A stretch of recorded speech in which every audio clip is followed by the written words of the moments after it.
inane, boring, just have coffee, pour the coffee. Like this isn't exactly it. It's more like have coffee, or um, clean your toilet, take a shit. Like I don't have to look at my toilet and think I have to clean my toilet to see it, to like that sort of dilemma. So like I'm someone who's at an early age reached the ability to shut down my mind and just zero thoughts. And that's my normal state. My normal state is, or maybe this is what everyone does, or maybe like the sicknesses, people get filled with thoughts and then everybody starts at this state. But, anyways, I don't generate automatic thoughts. So I have to force them. I have to force. I think thinking is sort of like the higher end of consciousness, but like the way I think about it is my habitual thought process might be clouded by just constantly thinking about how to evaluate and circumvent the inevitable psychological discomfort and wear and tear that I'm going to, for the day, for the night, until I fall asleep, incur while I'm anywhere in Utah, pretty much. And then, like, if I show up at a place, guess what? People show up at a place, like, and then they start talking, and it's somewhat more interesting. Like, if I were to go out and I were to do, which I think is what I need to do, just self improvement in a public place. So, like, get my guitar, get my bike, get my papers, and just sit there and write. And like, these are strategies that I've developed to maintain my sanity under these conditions. It's been about a year and a half, a year and a quarter, or something like that, of that I've lived my life under these conditions, and most of it has been depressed and anxious. Well, maintaining my calmness because I'm an extreme stoic monk samurai that is so freaking badass. Any other human being, if they were being harassed by this kind of paparazzi, they would go mad. Or they'd fucking call the fucking security guards. It's like, hey, that person's harassing me. Hey, state, government, blah, blah, blah. I don't have the story together yet. I'd rather just convince the internet before the government and at least put on record. So that, like, there's other people dealing with this. I think I'm the only one that's smart enough to have figured it out, or publicly figured it out, or like one of the first people to articulate it and then see the duty instead. Like, just like, how do I build a plan of action against this? Um, for my psyche, because it's not up to me. I don't get to decide whether or not it's enjoyable or not. I've tried manipulating myself towards compliance and submission versus uh, complete the opposite, and something in the middle, of course.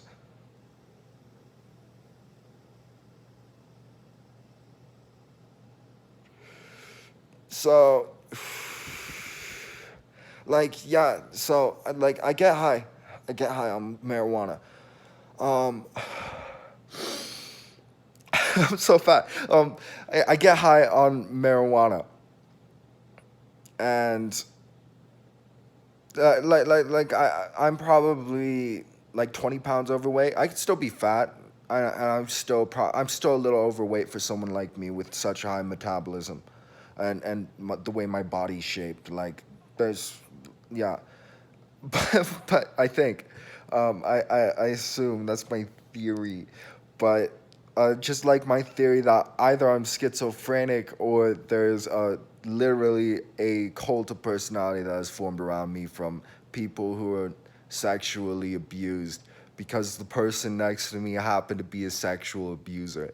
Also, I was abused. I when I was when I was like six six, another kid like told me, he's like, yeah, you want to try sex, it's this amazing thing. And it's like, yeah. And then, like, that sounds really cool. Wow, don't have the context to be profusely abhorred by this, and then we kind of awkwardly go in the bath. It wasn't even awkward. It was just like I didn't feel any emotions. I just hurt my penis. Like touch tips. Yeah, I'm gonna upload it on YouTube. Yeah, that's basically it. And that pretty much abhorred me from sex. There's another experience that abhorred me from women, and like I pantsed a girl once. I was running around. I think it was the same guy. Kid. I think it was the same kid. No, it was probably someone else. It was probably someone else. But like running around, and I thought it was just a game. I passed the girl. I felt really bad about that, and like that kind of affected the mindset that I had, mostly ignoring women growing up. But now I have a covenant with God. Trust me, it was a psychedelic experience. It was all spiritual. It was on drugs. It was like perfect. Like the reasoning, the way that I envisioned the save the system thing was perfect.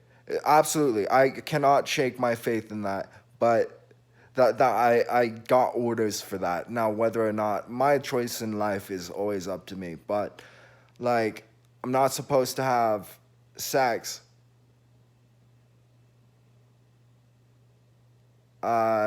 till at least I'm at the top is I think the low level of it. At least I'm at the top.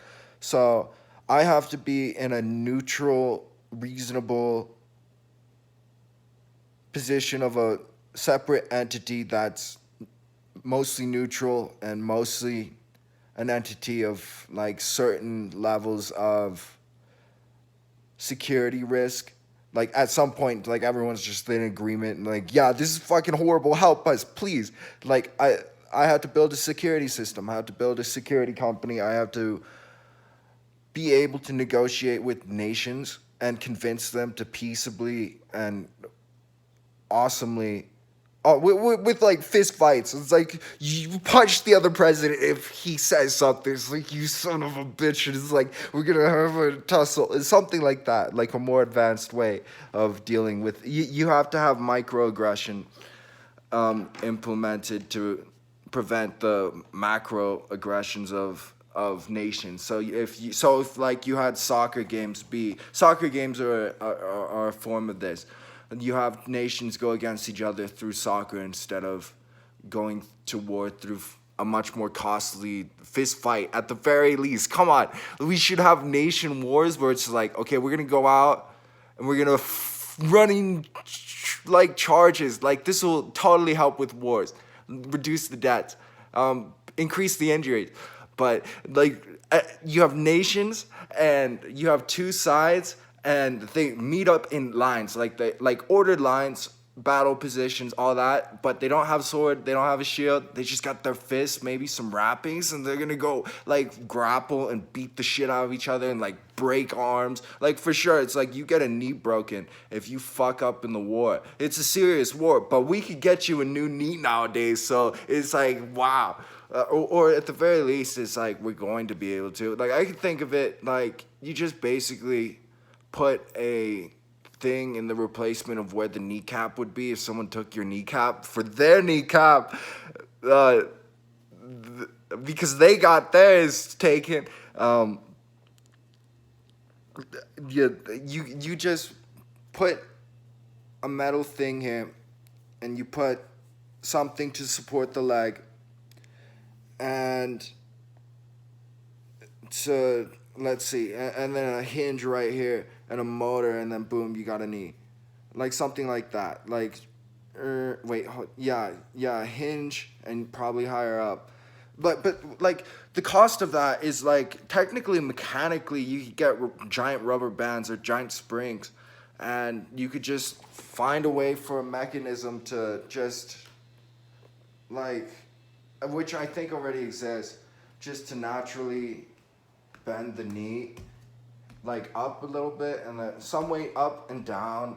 Like I don't think that's very complicated. Like I literally think that like an e-bike and an e-bike battery and a like you have two e-bike batteries on your back and then you got like 12 hours of like drink, drink, and like, like, but I think that's a good idea. I'm serious. I think China and India already kind of naturally implemented it a few years ago at the border. They were having stick fights on the fucking cliff, and they fucking threw each other off the cliff. Like they were killing each other. It was pretty brutal, but it was like stick fights, and they were probably being more lenient because they're modern ass people, and they ain't like Genghis Khan, and it's a different times. It's like it's actually quite gruesome to smash someone in the face with a fucking stick for most modern people.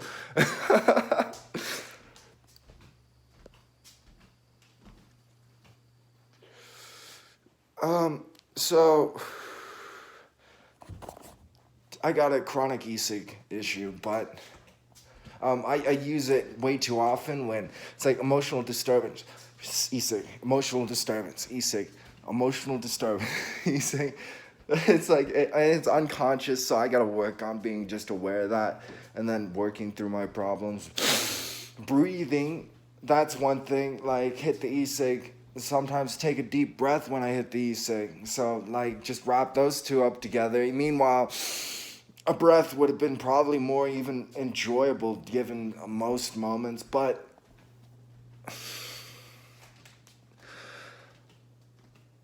I got this guitar. Look, it has Totoro on it, and like there's tape on it because I tried wrapping it up to protect it against falls at one point when I was super high, and then I decided it was a bad idea. But I'm glad I thought about it. Like maybe I just cover this in like a spray rubber a little bit, and like put tape right here, and put tape right here, and just on the edges. That would help. Some right here too, but. It's cool. Tony Alvarez guitar. It's like thanks Tony for the guitar. That's such a nice guitar. This is like that's I really like the novelty of it's kicked off. I don't really, but that's a really nice guitar. So I guess I was supposed to do like a 3 hour podcast, and I think since I got things to open up about my life, no, because like I basically told the two things or three things that were most embarrassing that I could ever tell. And other than that, like I don't really, like maybe more embarrassing things is like I'll get into detail because it won't be embarrassing. But like fingering a girl at a party like twice, like it was kind of awkward, to be honest. But anyways, so keep on going. Battery's gonna die. I can just make the video as long as till the battery dies, or just find the battery. I got VR, so like I'm straight up thankful for stuff like VR. Like I feel like it's actually a device that's meant to make me sane, not like an indulgence. Like playing video games has been actually, I think I feel a lot of guilt about it because of the typical wisdom that is ultimately true of what video games does to productivity. But being me, being me, and with this cult of personality, escaping to a place that has just I interact with a world that's seemingly reasonable because I don't know. I'm just depressed and anxious. So, and I haven't talked to anybody really seriously ever since I met that narcissist last over a year ago. And I kind of got isolated, and I mostly did it to myself, but I was talking to a lot more people, and like, I'm feeling really, really freaking lonely. And then so I'm really freaking lonely, and then all I do is like a cult of school children who whoever's like from like any age to 18 basically is like I'm a legend to these people who have it seems like every single kid of this generation has been raped or something. I'm serious. Like there's not every because like people are quiet. There's normal people around everywhere. It's usually just one or two or three people who continue. When I first arrived here, everybody was talking. Everybody around, they were all talking. It settled out to one or three people about. And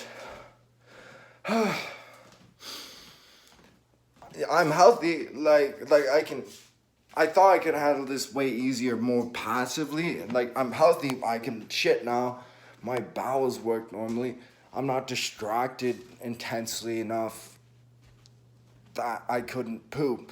But because, like, I went to the hospital, and the hospital's full of these people. Like, the hospital is full of crazies. And it was way worse in the hospital for a while. And like, the staff was doing it, and they fucking lied about it. Like, or what, in the first ward. But like I had good interactions when I tried. I tried talking to almost nobody because I was depressed and anxious. I wonder why. It's like, oh, well, let me go spark up a conversation with that person who was talking shit in the hallway and then trying to make me kill myself. Yeah, that sounds like a great idea. Just intuitively, it's like, wow. No, rationally, I should have chatted more. I was just generally depressed because I had to remember that I was undergoing an intense amount of internal wounds. Like, I had internal wounds. My stomachs and intestine were fucked up. Over a year ago, the reason why I was overeating was because, like, I was being sexually harassed by my neighbor every single day. And, like, yeah, I had some yeses, and of course I did my own sexual part with that. But it was mostly, everything was no's. It was almost always no's. But just, I attribute, like, straight up, like, I was good, I was saintly, I wasn't going crazy or anything like that. And, like, this person was crazy, and I knew it from the first, like, week. It's like, no.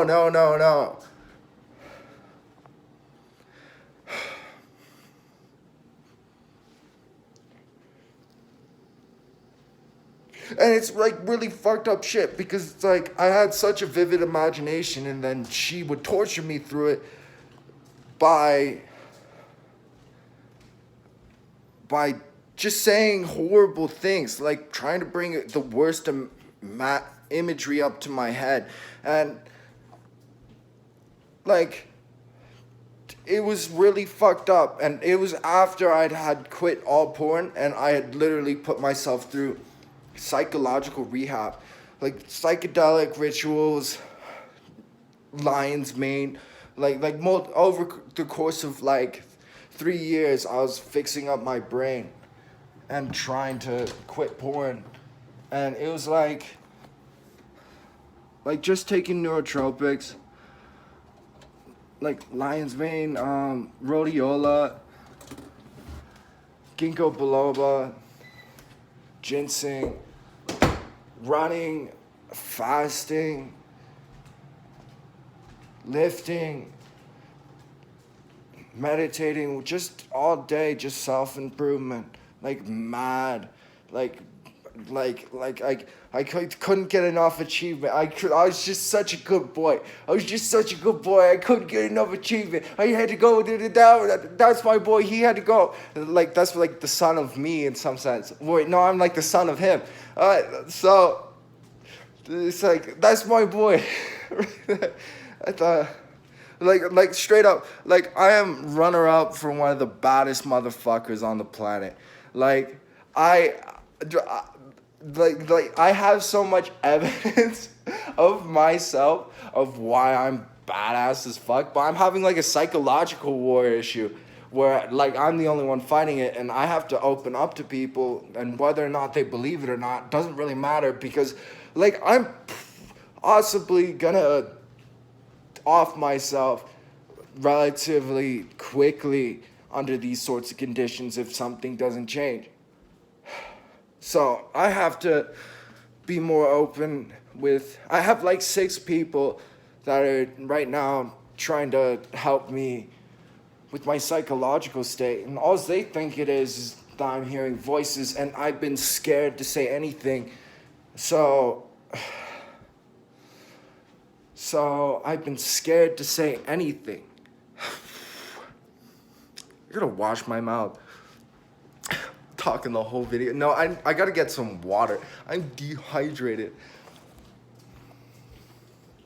I gotta wash my mouth. Wow, isn't this a podcast? This is a podcast. Podcast.